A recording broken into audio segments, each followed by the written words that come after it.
dear children, welcome to Kids Area Online Class 4 LSS exam preparation classes ആണ്. എല്ലാവരും റെഡിയാണോ?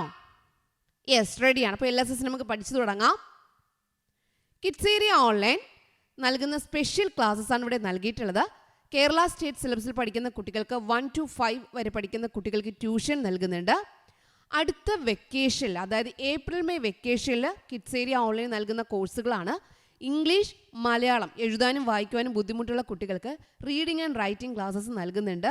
അതുപോലെ ആദ്യമായിട്ട് ഹിന്ദി പഠിക്കുന്ന കുട്ടികൾ, 5ാം ക്ലാസ്സിലേക്ക് പോകുന്ന കുട്ടികൾ, അല്ലെങ്കിൽ 1ാം ക്ലാസ്സിലേക്ക് പോകുന്ന കുട്ടികൾ, ഹിന്ദി അറിയാത്ത കുട്ടികൾക്ക് ഹിന്ദി ലെറ്റേഴ്സ് ആൻഡ് സിംബൽസ് അത് കുട്ടികൾക്കായിട്ട് പഠിപ്പിക്കുന്നുണ്ട്. ഇംഗ്ലീഷ് ഗ്രാമർ ക്ലാസ്, കുട്ടികൾക്ക് പഠിക്കുന്ന കാര്യത്തിന് ആവശ്യമായിട്ടുള്ള ഇംഗ്ലീഷ് ഗ്രാമർ അത് പഠിപ്പിക്കുന്നുണ്ട്. പിന്നെ സ്പോക്കൺ ഇംഗ്ലീഷ് ക്ലാസ്, കുട്ടികൾക്ക് വേണ്ട സ്പോക്കൺ ഇംഗ്ലീഷ് ക്ലാസ്സും കിഡ്സ് ഏരിയ ഓൺലൈൻ നൽകുന്നുണ്ട്. അപ്പോൾ അതിനായിട്ട് മാർച്ചിൽ അഡ്മിഷൻ സ്റ്റാർട്ട് ചെയ്യും. ഇവിടെ നൽകിയിട്ടുള്ള വാട്സപ്പ് നമ്പർ നിങ്ങൾ നോട്ട് ചെയ്ത് വെച്ചേക്കുക. ആ ടൈമിൽ നിങ്ങൾക്ക് മെസ്സേജ് അയക്കാവുന്നതാണ്. 9746487799. എല്ലാവരും മാർച്ചിൽ തന്നെ വേഗത്തിൽ അഡ്മിഷൻ എടുക്കുക. അഡ്മിഷൻ ക്ലോസ് ചെയ്ത് കഴിഞ്ഞാൽ പിന്നെ ക്ലാസ് കിട്ടുന്നതായിരിക്കില്ല. അരികെ അകലെ എന്ന പാഠത്തിൽ നിന്നും LSSന് ചോദിക്കാവുന്ന ഇമ്പോർട്ടൻറ്റ് ക്വസ്റ്റ്യൻ ആണ്.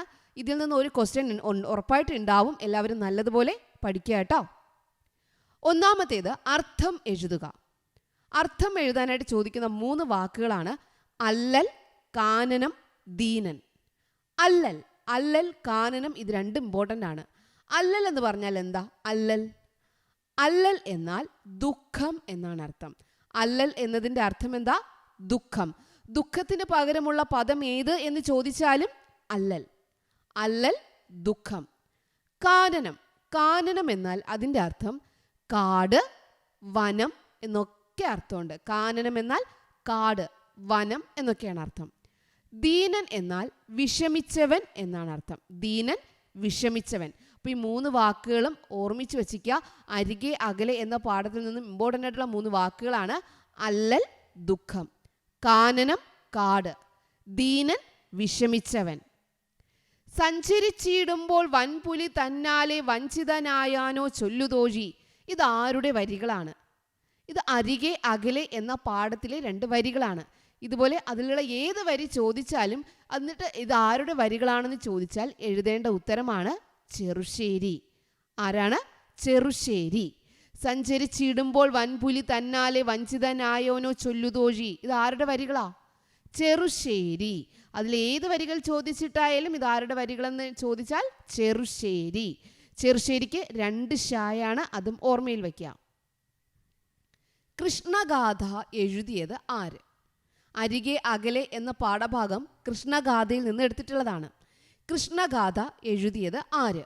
ആരാണ് കൃഷ്ണഗാഥ എഴുതിയത്? ചെറുശ്ശേരി. ചെറുശ്ശേരി എഴുതിയതാണ് കൃഷ്ണഗാഥ.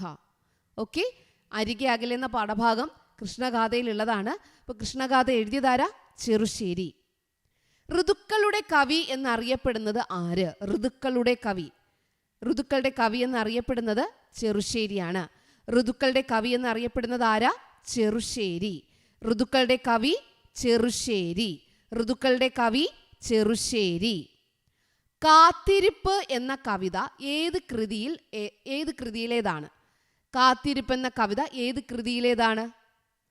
ഏത് കൃതിയിലുള്ളതാണ് കാത്തിരിപ്പ് എന്ന കവിത? കൃഷ്ണഗാഥ. കാത്തിരിപ്പ് എന്ന കവിത ഏത് കൃതിയിലുള്ളതാണ്? കൃഷ്ണഗാഥയിലുള്ളതാണ് കേട്ടോ. കാത്തിരിപ്പ് എന്ന കവിത കൃഷ്ണഗാഥയിൽ ഉള്ളതാണ്. കൃഷ്ണഗാഥയുടെ മറ്റൊരു പേര്, കൃഷ്ണഗാഥയുടെ മറ്റൊരു പേര് കൃഷ്ണപ്പാട്ട്. അപ്പോൾ ഗാഥ എന്നാൽ പാട്ട് എന്നാണ് അർത്ഥം. ഗാഥ, പാട്ട്. കൃഷ്ണഗാഥ, കൃഷ്ണപ്പാട്ട്.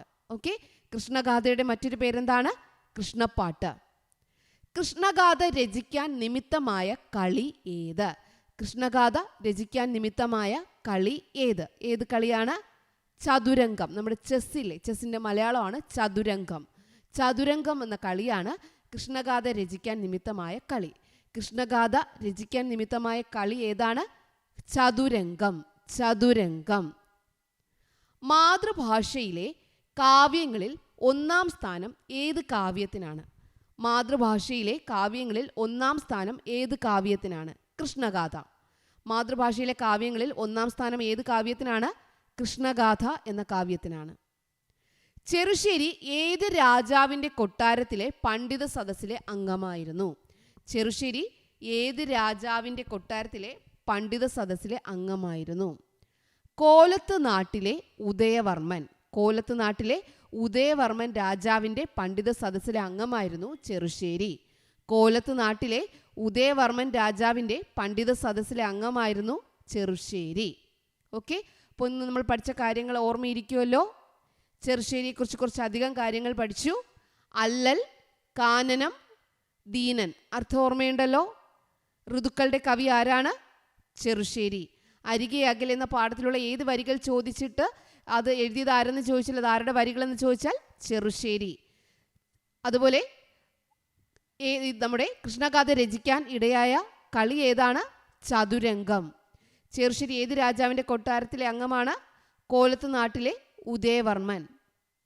അപ്പോൾ ഈ കാര്യങ്ങളൊക്കെ ഒന്ന് ഓർമ്മിച്ച് വെച്ചേക്കാം. ഓക്കെ, അപ്പോൾ ഇതിൽ നിന്നൊരു ചോദ്യം എന്തായാലും ഇതുമായിട്ട് ബന്ധപ്പെട്ടൊരു ചോദ്യം ഉണ്ടാവും. ചോദിച്ചാൽ എല്ലാവരും ആൻസർ എഴുതണം.